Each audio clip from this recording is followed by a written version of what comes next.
Hello everyone, I hope you've had a great day so far and that you're doing well. For this video we'll be going through an unboxing of the 1 to 60 scale AV-X0 Type 0, and this particular kit is part of the Moderoid model kit line through Good Smile Company. And if you hadn't already noticed the top left corner, this particular kit is from Patlabor. More to the point, if you ever saw the movie, the first Patlabor movie from some time ago. I'm leaning towards the 80s. So this will be part of the second series of kits that I'll be doing in tandem for the next few weeks. In between a little bit of Ava, I'll be doing a little bit of Patlabor, and there might even be a third set of kits, once again just to keep things a bit varied. This particular kit I did grab from Hobby Link Japan. However, Moderoids tend to not be out for a very long time, so it is listed as discontinued. It's also gone through a reissue, which is also listed as discontinued, so it could be a bit hard to grab this. So definitely have a look at Hobby Link just to get an idea of what to expect, but you might have to seek an alternative source or hope for another reissue. But I will have a link to at least the wider Patlabor range through the Moderoid series in the description. So here we have the front of the box for the Type 0. So this was a very interesting labor from the movie. It was a bit of a spoiler. It was meant to herald a new upgrades to the base Ingram, but you know, something went a little bit wrong, and yeah, bad things kind of happened, as evidenced by this particular background of the Type 0 having the word repeated, the word Babel. If you haven't seen the movie at this point in time, I would actually highly recommend seeing the movie. It is aged, but it was produced probably back in the pinnacle of 80s/90s anime movies, so it is a good watch. Second one wasn't too bad. Third one, it was probably an acquired taste by the third one. But anyway, carrying on with the unboxing, there's the Type 0 in all its glory, with a very interesting background. So that's the front of the box. Bottom of the box, just another shot of the Type 0. Top of the box is another shot of the Type 0, but a bit more of its full body. Side of the box just has Patlabor, the mobile police. Same as that.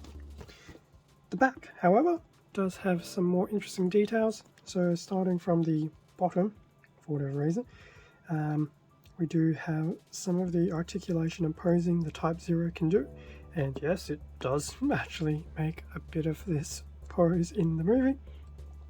It also looks like it will have a nice little head opening gimmick, once again also taken from the movie. I will admit this kit is probably now becoming a huge spoiler.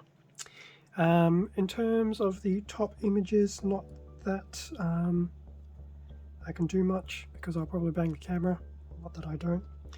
So we just have a nice front shot of the Type 0 with its shield equipped, a rear shot of the Type 0, and another shot of the Type 0 in a action pose, using its, I suspect its primary weapon were supposed to be some form of clawed fingers, because it does use them to good effect, and it seems to be also reproduced by that pose. Now at the very top, probably slightly blurred because it is right up here, it is a quote from the movie, and I'm actually quite surprised they included it on the box, but it does add some flavour. The quote being, "Go to, let us go down, and there confound their language, that they may not understand one another's speech." Now, it has been a while since I watched the movie, but I'm trying to remember where the quote comes into play. It's probably a good thing I can't remember, so I can't further spoil it. But yes, it's very interesting to actually have a bit of that text on the back of the box. So that is the back. So now that we've had a look at the outside of the box, I will pop open the box and we can have a better look at the included manual. I suspect there is a manual, and the runners. And with everything now out of the bags and box, I'd actually totally realized that I, after the fact, didn't actually do the bag counting on the actual recording. So for anyone curious, there was actually about 14 bags worth of runners, but you'll see very shortly that the runners are all over the joint. In a way, it's actually quite similar to a Kotobukiya kit. So here we have the front of the manual for the Type 0, so a repeat of the front of the box. The manual actually feels like it's done on some very thicker cardstock, so interesting to see how things go. So that's the front. Going through the inside, so it doesn't have a back section per se like the average Bandai kit. So we have the instructions for the transfers, which we will have a look at in a little bit. I may be inclined to put them on. I think this is one of the few times where transfers on an actual kit do seem to be applicable. We've already seen these two images, and there is a breakdown of the included runners. So it's not too heavy on the runners, but there are a few. I think K in this instance is one to be somewhat mindful of, because I think I'm supposed to use K2 and not K1. I'm not sure. We'll see, because there are some differences when the time comes. Anyway, that was the non-build side. In terms of the actual build, here we go. So we do have a little bit of a disclaimer about the build. Now I do see a little paint pot here, which does worry me ever so slightly. I mean, it's not a major issue, but we'll see how we go. In terms of the build, start building the head first. Unfortunately, everything is still in Japanese, so it's hard to say what some of these optional things are trying to do. Looking already, even with the head, there is already the suggestion of needing to glue things together, so it'll be interesting to see if that's the case. Although, oddly enough,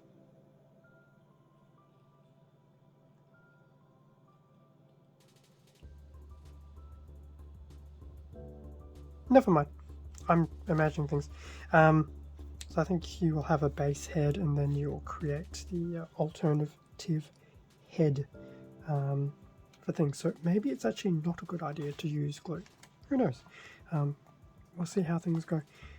So head build, then going through the shoulder unit, which is done twice, and then going through the arms, and I'm assuming, yes, does that still fall on?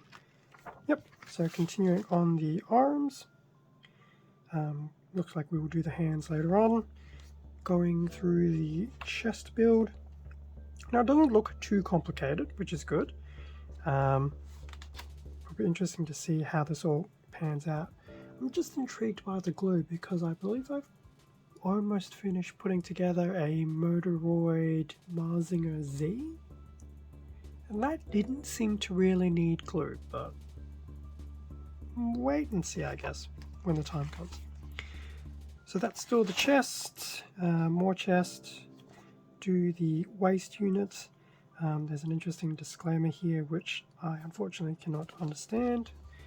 But you do ultimately put the waste to the torso, go through the leg units, and oddly enough the glue symbol I don't think has popped up again since, so interesting. Both the legs, the waist joint connection, and then putting everything together. And in fact it looks like you have two alternate heads potentially, between the one where the visor is down and the one where the visor is up.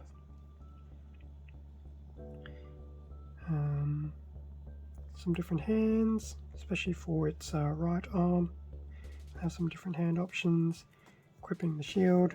Looks like there will be some option parts, which I guess is to simulate the extension of the right hand. And there will be some connector joints for a base stand, which is not included. So that was the manual. Bit of an interesting conundrum to navigate through, but it's always interesting to see how different companies tackle their instruction manuals. So that was the manual. In terms of everything else, so transfer sheet. We'll see how we go. If I need to use them, I'll use them. I may potentially just use the most minimal number of them, but we'll see how it goes. I can appreciate especially the Shinohara AV-X0 for the shield would be a nice one to have, and it is white, so it shouldn't be too bad in terms of sticking out like a sore thumb. So that's the transfer sheet. In terms of the runners, we do have a few to get through. A runner in white does have a little bit of detailing, but not too much, which is actually good. So hopefully panel lining won't take too long, but it will have enough detail marks to definitely help break up some of that white.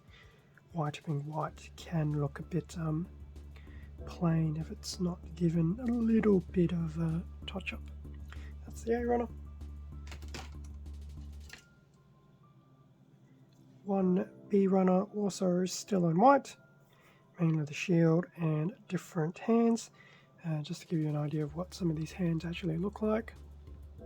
Definitely not too bad on the detailing. I think the only thing they really need would just be panel lining. So that's the B runner. We have two C runners, which are a carbon copy of each other, both also still in white. So you'll have probably bits of your maybe a bit of arms, probably a bit of leg. I suspect these two pieces here are probably the side ears of the head. Not too sure what the smaller pieces are though. So those are the two C's. Moving into some colour. D runner in black. Still got a bit of detailing, which is good. So we have one of those. We have two E runners still in black, but they are carbon copies. I suspect most of this will be probably feet and maybe a bit of the arms as well. So we do have the two of those. We have two Fs in a probably a bit of a shadow grey, carbon copy as well. So probably joint connectors, I would imagine. We have 1G still in that shadow grey type colour, probably more joint connections. We have H still in shadow grey. Now these I know will definitely be for joints, but what they've done, because if you've seen some of the promotional images, it has in some of its joint areas a bit of this cloth looking texture. So this will definitely be some of those where they've actually simulated the cloth type of look within the plastic itself, which is kind of cool. I think, was it the Bandai Ingram? Instead of doing that, had something else that you would basically put on the joints and then scrunch up. So that was Edge Runner. Eye Runner still continuing in this shadow grey type colour. So I think these will be parts of the optional parts for the right arm, and the others I'm sure are probably still joints of some description. We have two J's still in that shadow grey colour. They are carbon copies of each other. Given the texturing, definitely more joints. And then lastly, we have two Ks. They're both clear. The Ks on the left don't really have any additional colouring on them. The K on the right has had some pre-painted colours put on, so there will be a bit of blue on one item, which I believe is for the head, and the others will have bits of red through them. One of them will probably be for the alternative head. I think some of them are for some detailing on the shoulder pads, and those two larger ones will be the light bars for the shoulders. So those are the two Ks in clear. Just bear with me 1 second. And that pretty much brings us to an end of the unboxing of the Type 0 Labor. Should be a very interesting build. It looks like it'll be interesting. Simple, but interesting. I'm really hoping where the little glue icon was for the head, that it is not required, and given the fact that you might have the option of switching out the head units, it seems a bit silly, but time will tell to see if it's really glue or not. Not opposed to using glue, but generally prefer not to, but we'll see how we go. As I mentioned at the beginning of the video, I will have a product link to the Moderoid Patlabor range at Hobbylink Japan. Most of the kits are currently discontinued, so the kits that I'll be doing unboxings for in the upcoming weeks, well, near future, will unfortunately be already discontinued, and they've already gone through a second reissue, so I'm not sure if they'll go through a third. But there are two items that are still slated for a early 2023 release, if any of it catches your fancy, so feel free to have a look. They definitely look like they're good kits, but we'll see how this one goes later on. Thank you very much for watching this video. Feel free to leave a like, a comment, subscribe if you enjoyed the content. All of this does help support the channel, and I do greatly appreciate it. Extra content can also be found on my Instagram account, link below. Stay safe and take care, and I will catch you all in the next video, which may or may not be Patlabor related. See ya.